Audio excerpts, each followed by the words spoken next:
Hi, this is Rose. And before we begin, have you charged like a bull?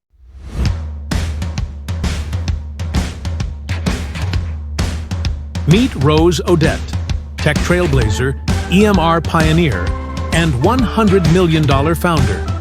Her book, Charge Like a Bull, unveils 7 strategies to scale without investors, crush your limits, dominate emerging markets, forge unstoppable alliances. Ready to break through? Get your copy on Amazon now. Welcome to Bullish on Business podcast, where we help founders, builders, and changemakers charge like a bull without waiting for permission.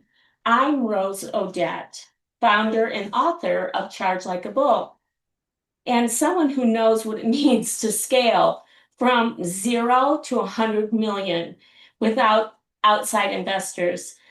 This show is where I meet people like Drew, who's with me here today, the next generation of builders, and share the lessons that help you rise. So let me tell you a little bit about Drew.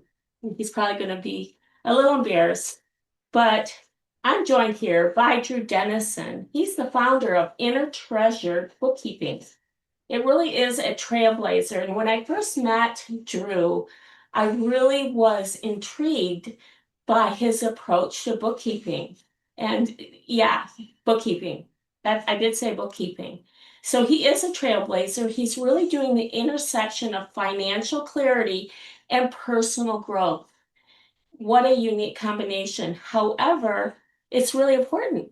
I really love that. So Drew brings something rare to the table, deep psychological insight paired with rock solid bookkeeping.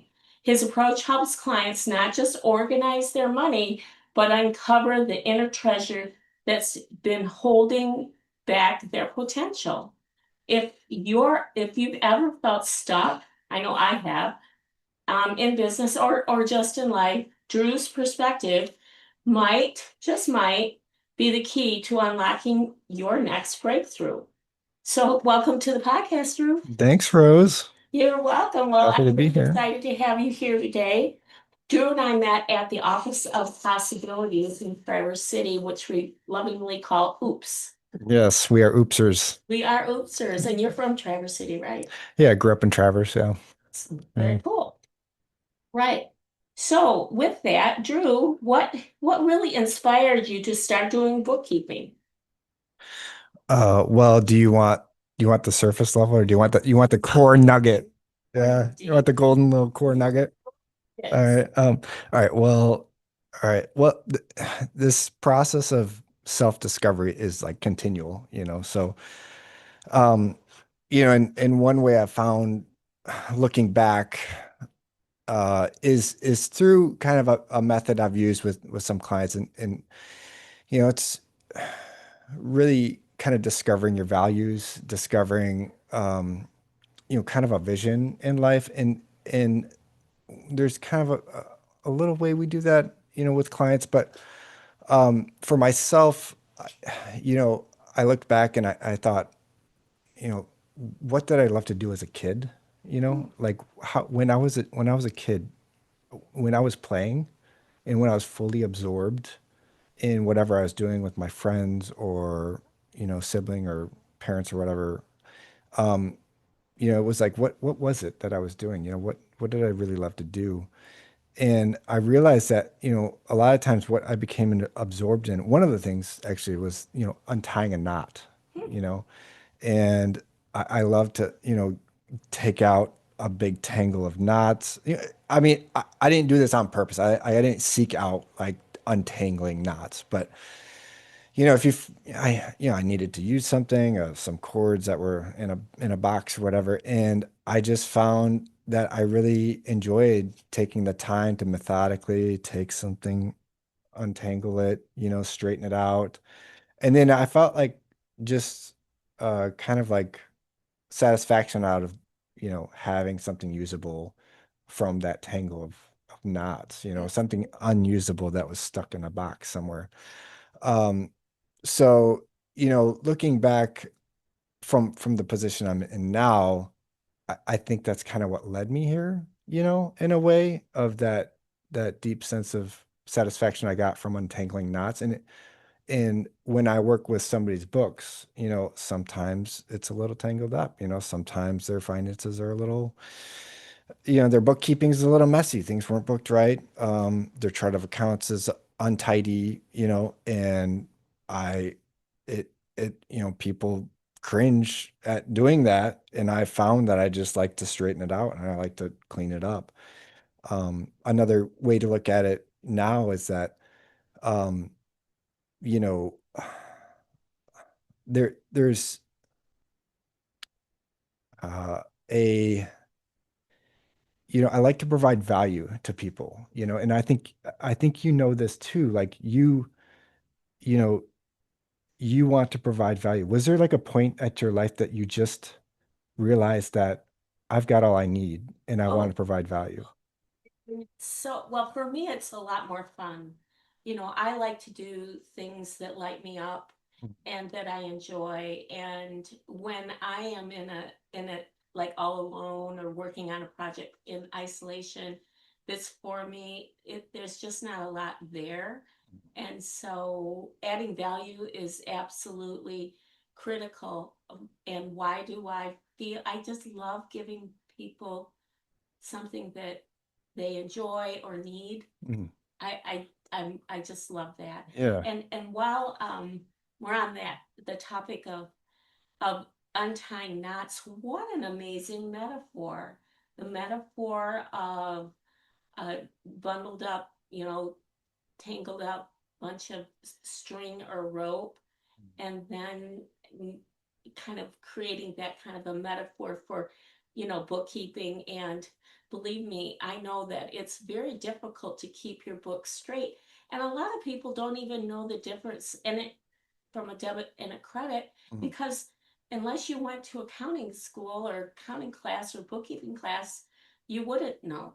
Mhm. But that's the way business is run, Mhm. and the world is with debits and Yeah. credits. and Yeah. and so, like you said, no fault of their own. Maybe they just don't want to do it or don't know how to do it, and it turns Yeah. into a mess that you can help them straighten out. Yeah. Yeah. Yeah, no, adding value is so critical. Yeah. I mean, it just for me, I came to a point maybe in the last year or two that I realized like, you know what? I have all I need. Like I have a house, everything works in my house. I have a car, my car works. I'm healthy, my loved ones are healthy. And I was like, you know what? Like I just all I want to do now is just provide value for others, That's so and cool. um, so and I've seen you, talk about that too, that Mhm. you just want to, you support so much in the oops community, and yeah, you provide so much value. Oh, So thank you. yeah. Well, it comes from love, and I really believe that that emotion, and I'm talking about, you know, the acceptance, and there is a special frequency of energy at Oops. It's not like a BNI meeting where we're trying to, trade business cards. Mhm. It's at a totally different level of relationship, Mhm. and it's all about your point, adding value.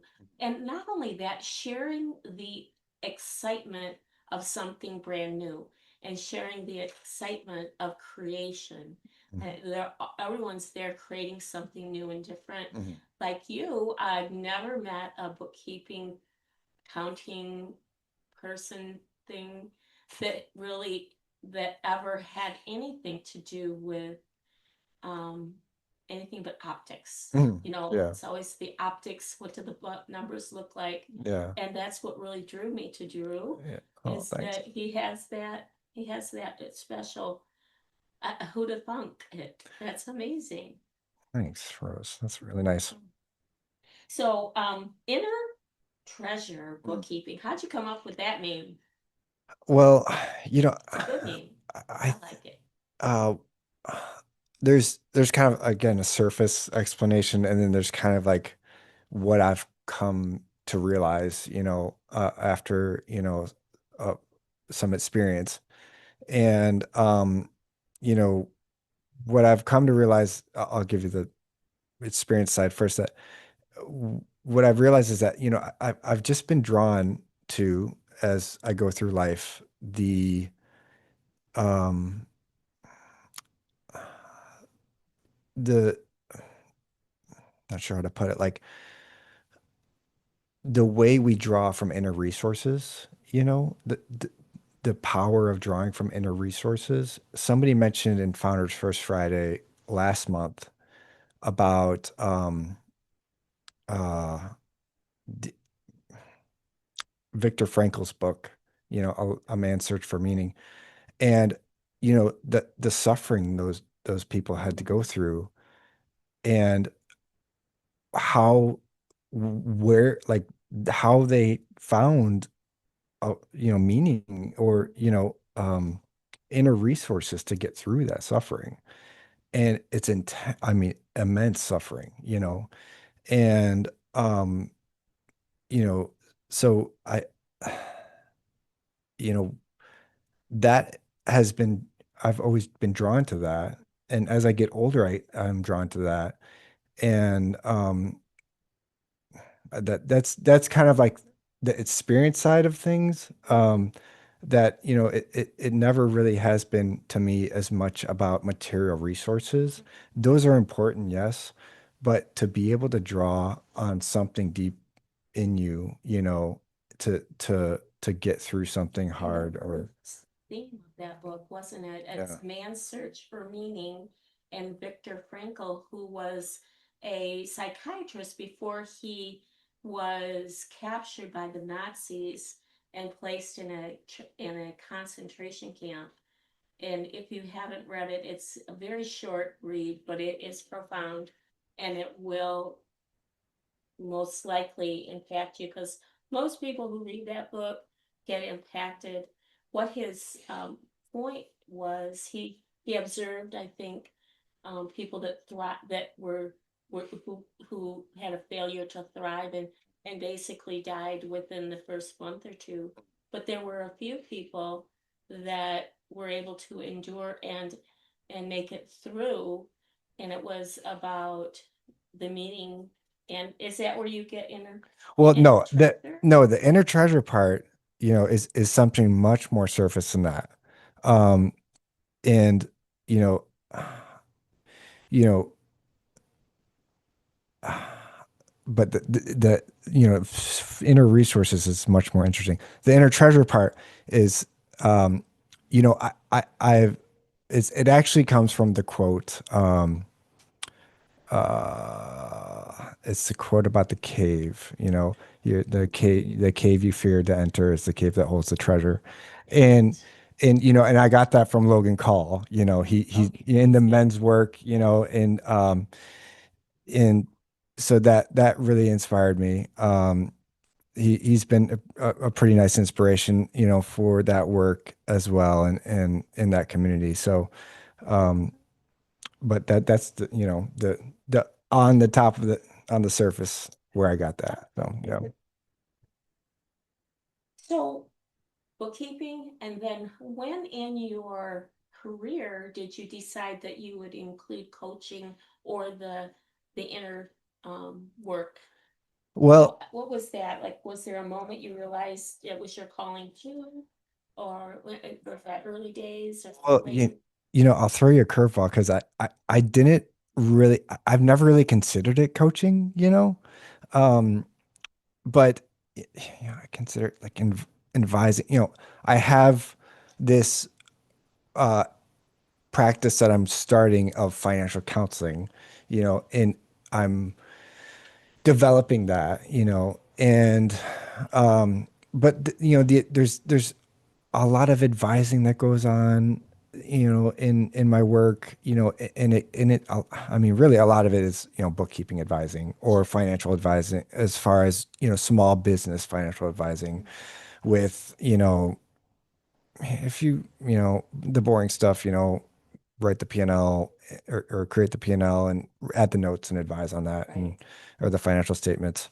Um, but the coaching side, it just kind of comes naturally through the work, through the bookkeeping, and sometimes it's advising or coaching on decision making, business decision making, for, the director or for the manager or whatever. Um, and it and I just draw on a lot of different resources, books I've read. I mean, I actually put some of my favorite books on the resources page on my website. You know, That in the show notes, so you'll be able to see his bookshelf. and I know you've read a ton of books too. I mean, Oh, you've got tons of books in your office, and yeah, we could get some mutual recommendations. let's Yeah. do that. So, um, obstacles, we all have them, and that's really makes the podcast go a little dark. But tell us what obstacles or things that made you just want to quit. And we all have had those days. Yeah. You know, that's a good question. Obstacles. I mean, they're always coming up and it's never going to stop. Like, it's not, you don't get to a point in life where you're just like, oh, I'm cruising downhill for the rest of life now. Nothing's gonna, so it's a continual thing. And I think um I mean, I'm continually rethinking the path, like like I said, before, it's like a continual self-discovery process, and nothing's set in stone. And I mean, what's helped me, with, when things come in the way is that, being playful with it, just looking at things a little bit lighter, like not taking things so seriously, and, thinking that everything's fluid, everything's in a fluid state, or, and that helps me get into a fluid state or maybe a flow state. But, just being playful makes you like 30% better at everything. Yeah. I've heard that as you evolve in time, you don't lose the opportunity to have obstacles or problems. They just become a higher quality problem. Oh, yeah. I like that. I like that. Yeah. Next level. But Yeah.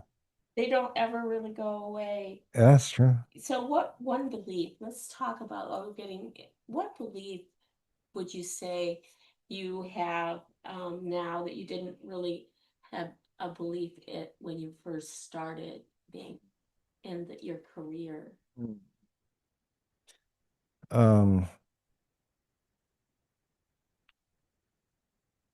all right. Well, I heard this, you know, I, this podcast. This is a really good podcast, the Ezra Klein podcast.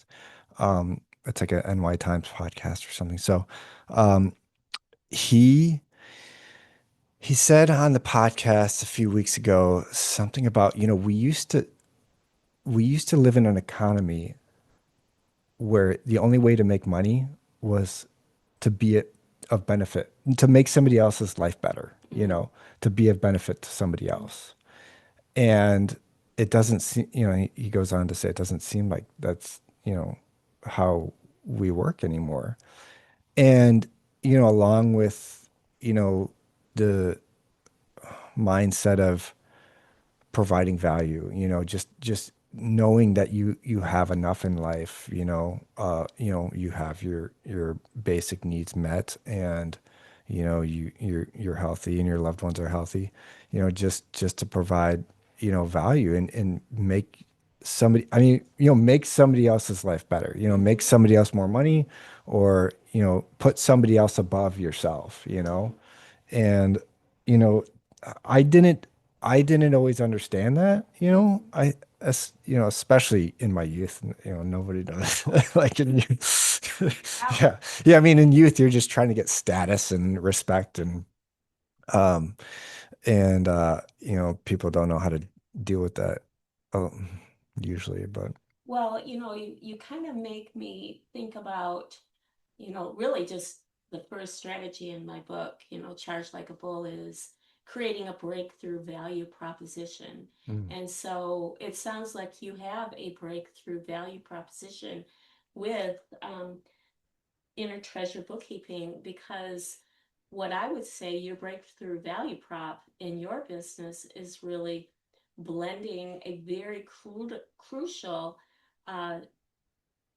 element of business, but you blend it with adding value and giving peace of mind and clarity on it. So I really believe that, you have an amazing breakthrough value prop, because like I said, it's quite a unique breakthrough, and that what you do is, just, look at the ledger, you kind of look at the person. And I think that probably came with your experience. You probably have seen some clients suffer because of whether it's their taxes or trying to make payroll. I mean, these are serious problems that people face and that you help them through. And it sounds like you have a breakthrough value prop in that you kind of give them a little clarity on the feeling side of the house. Yeah, that's true. I mean, there is, my approach is, using a lot of soft skills with the accounting, or the hard skill of, financial accounting, small business financial accounting and bookkeeping. Um, and that is, I guess that is maybe a breakthrough value proposition. Um, and yeah, soft skills are important. Like they are super important. You do have to have a hard skill, Sure. like you do have to have a technical ability in something. I think that's always important, but to be a little bit more, to have a little bit more of advantage, over, uh, you know, uh, the situation that, you provide that, learn those soft skills. And I mean, some of it does come through suffering and hardship, um, but there's a lot of books on it too. You can learn from other people's experience too. So That's true. Well, let's just look at it from a first-time client. So you have a client, maybe they're watching the podcast today and they're like, hey, I have a small business. I need some financial bookkeeping assistance. And they want to come to you, Drew, and they're interested in what we're talking about. They want a rock solid bookkeeper, but at the same time, someone that will that they can talk to about their strategies and how does that work. So do you have like a routine or some type of a process that you do when you meet a new client? yeah, I do. And you know, uh, Dave Supnick has really been helping me with this as well through guerrilla marketing.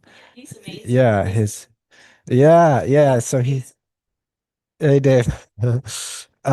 So he's helped me with a lot of structural stuff, as far as the marketing side goes, and really getting some step by step in place of, like, you know, putting some slides together, putting some images together of, like, okay, like, Drew, what does your process look like? This, goes from, step one, step two, step three, and he's got a great, marketing He does, plan. and he's so smart. Yeah, I mean, he's like 5 steps ahead of me all the time. yeah, So he's thinking and thinking, and I'm always wondering, where's he going? But he yeah, always knows where he's going, yeah, and he always gets me there. But he's so smart and yeah. so quick. He gets it done quick. He does. I can't keep up with I him. know, I know. Like, I actually slow him down. I'm like, okay, I'm gonna write this down, and we'll put Dave's guerrilla marketing link in the show notes as well. Because if you're looking for some guidance in the area of marketing, he's your yeah, man. yeah, he's ready to charge. He Like, took a book. He is charging. Well, no doubt. Um, so it sounds like you are not your business. You're not your business's balance sheet. Let's go down and talk to a little bit more about your clients. I always love to talk about the clients because that's why we're here, right? We want to help our clients. So how do your clients describe the difference your coaching has made in their lives. Have they noticed an impact in the in how you approach this? Yeah, yeah. So, you know, the goal of mine really has been to, I did some journaling around this in the past year of like, how do I want my client to feel, when we're done meeting or when we're done talking on the phone or on a video call, or when we're done looking at their bookkeeping or problem solving. And yeah, like what is the, end state I want, I hope for them to be in, and I I was journaling that like, I want them to feel a sense of relief, I want them to have that exhale of like, ah, yeah, like all right, I got this, like Yeah. I got like I feel in control. I know what the next step to take, and I I feel motivated to do it, and because when certainly a lot of people don't, like I said before, like a lot of this stuff is cringy, for people. Um they don't want to look at their accounts, they don't want to look at their bookkeeping, they don't want to look at, their bank statements, and A lot of people don't even want to open the envelopes yeah, oh or yeah, open the emails that that's they true. think just a That's very bullshit. true. That's very true. And so I I know that's like a feeling stuck. It's an emotional stuck for them, and um and they need help, you know, accessing you know, the state the state beyond that, And so yeah, that was, what I envisioned as far as, when I was going through that journaling process of how I want my client to the benefit I want them to have. And, and it started happening. Like, it started happening for my clients, and, they like it would be we'd get done with a meeting, they're like, like I'm so much like I feel so much lighter now, or yeah. And I was like, dang, that works. Like I was like, that works nicely. Like, envisioning it for yourself and envisioning it for somebody else and writing about it, really just like understanding the whole picture of like how, just, you know, I mean, in sports too, like you vision what, how you want to play, how you want to feel. And and and it and that's what began to happen, for my clients. And uh I was very happy. Well, Yeah.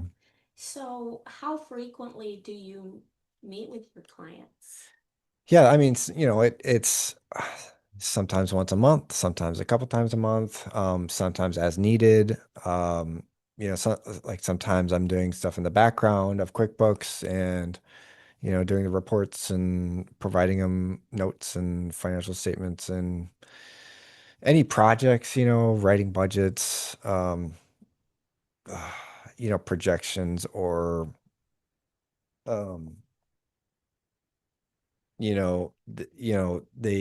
they're just starting out. They need to know about, based on, a couple months of production, how much they could make, next year.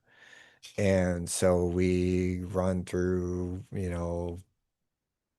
spreadsheet. I create spreadsheets and do all this, you know, do all these projection stuff about how much can you produce in a day, in a week, in a month, what's your max, what's your minimum, and you try and be realistic about it. But that's, very small business stuff. So it depends. I like to be, excuse me, I like to be flexible, and so, I can customize um what the client needs. Cool. So do your clients bring their personal lives into your financial sessions? Um, Personalized. Yeah, it does get, Would you let me take oh that? sure, Yeah. thanks. Um, let's see, the personalized. You know, with a lot of the entrepreneurs that I work with, you know, like I, you know, this I did kind of find that we needed to have a like they needed to have a vision. Like they needed to have like a lifestyle vision, Yeah, makes sense. Like we needed I needed I mean basically for me to kind of guide them, Yeah, and to know how much they want to make and how much work they want to do, what I needed to know their lifestyle, like do what's important to them. And that's when, we would start getting into, what did they love to do as a kid and what are their values, what are their core values in life and how did their childhood, uh, you know, uh, advise those values, and, um, and then we'd start very high level like that, and then we'd go down to, you know, like what is based on those values and what you love to do as a kid, what brings you joy, what fulfills you, what you get absorbed in, what lifestyle do you want? Like do you do you love to fish? Do you want to have time to fish? Like, well, then let's make sure that your lifestyle vision has some time to fish on the weekends, right. has enough time. So you don't want to be working 7 days a week. If Sundays you want to fish, They love talking to you. You give them a chance to be a human being. yeah. So, do your clients recommend you as a coach or a bookkeeper or both?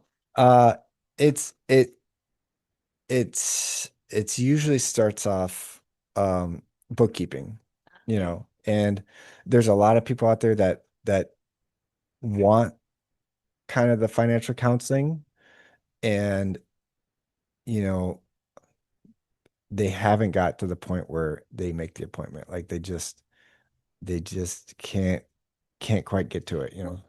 I think this is Rose's opinion, and for what it's worth, I think that Drew's, you being here, but I'm speaking to the audience and the listeners right now.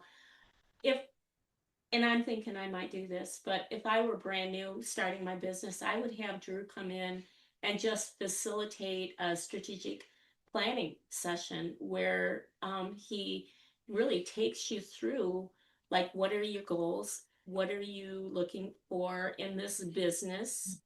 Before you get in the business, let's see what you want from this business. Is this going to be, I mean, do you want to go, like balls out and I'm going to go for 100 million?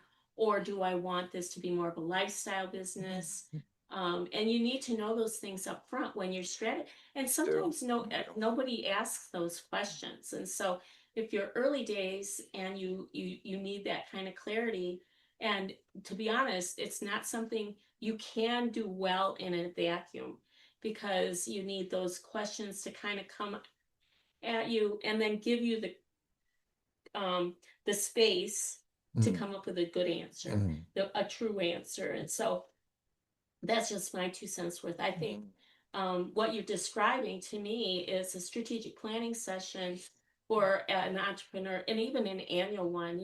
Like Yeah. say that this year I'm starting the business, but let's say that your client has a breakthrough value prop, and they're being, they've gotten opportunities to really go, gangbusters. Yeah. They may decide, what, I am going to do this thing like full force for 5 years so I can capture this market. And at that time, you're going to, okay, we're going to regroup our poop, Yeah. and we're going to maybe use some of the strategies I have in my book where they're going to, they've got their breakthrough. Now they're going to get those strategic alliances with bigger companies and maybe go for those large clients and really, revenue powerhouse it. Yeah. That will take a new strategy, Yeah. a new look and feel, and Yeah. a new approach to bookkeeping, I'm sure, and tax planning and all that takes. And so, wow, I could talk to Drew for hours, but We're running out of time here, so what we're gonna do is we're gonna ask Drew a kind of a challenging question. So what's your next big risk you're excited to take? My next big risk. Hmm. What's my next big risk? Personally or in Yeah, work? this is your Oh no, oh, podcast. no, no. This is all Drew today. You know, It's your gosh. choice. You know, I mean, personally, I have a lot of growth in my life, and you know, it comes in waves, and um, you know, that you always have to, you know, it's so hard, you know, you have to trust in yourself, you have to trust in, um, you know, the mysteriousness of, you know, the universe or God or whatever, you know, so, you know, and you know that voice you have is so can be the intuition can be so quiet, you know, and you really have to find a way to just be still and listen, you know, whether that's in nature or, you know, on the cushion meditating or, you know, like somewhere at home, you And know. so you get that meditation and you get that spark, and you'll know it when you see it. Yeah, You'll yeah. definitely know it when you see it. So what does charging like a bull mean to you? Charging like a bull, what does it mean to me? You know, I think, you know, it's a to me, it's about going through your fear, you know, you're going towards your fear. And really that's the only way to get through, you know, fear, you know, is to really go through it and Stop in the middle. don't stop. Don't step in the middle. And don't, because you'll be there too long. yeah, and don't, you know, you have to go through it. Like, Absolutely. yeah. Fantastic, Drew. So where I'm sure we've got a lot of folks out there that want to get in touch with you. How can they find you? Yeah, so my website, it's very basic. It's inner treasure bookkeeping.biz, and that's, you know, pretty much it. I've been very word of mouth, you know, referral to referral, you know, for the last year. Um, and it's been good to me. My clients have been very good to me, and but you know, I put a website out there to be public, and you know, I've got a small LinkedIn. Exactly. Yeah, that's my that's my my phone book. Awesome. Well, Yeah. good. Well, you've been amazing, and I'm giving you both the book and the game plan book Oh, to cool. help you keep charging. Yeah. So here is your copy of the 450-page book. But if you want to skip the book and get right to work, Yeah. there's the game plan book Oh, for you, great. Drew. Thank you so much. Thank Rose. Yeah. Joining Thanks. today. Yes. Sweet. This has been fun. So, hey guys, thanks for listening to the Bullish on Business podcast. If you're ready to scale your mission, crush your limits, and own your story, subscribe and follow, and please share. And remember, bulls don't wait for permission, they charge. See you later. Bye, everybody. Hey, grab your copy of Charge Like a Bull and Charge Like a Bull game plan book. You don't need book one to get the game plan book. Skip that 450 pages if you want to get right to work like I usually do. They'll both be out on Amazon waiting for you, and you'll find the link in the show notes. And a sneak peek, if you're more into Audible books, the Audible book will be ready at the end of June of 2025, and I've already listened to the first 30 minutes, and it's amazing. I did not narrate it. I hired a professional actor to narrate it, and thank God I did. Anyway, see you in the podcast.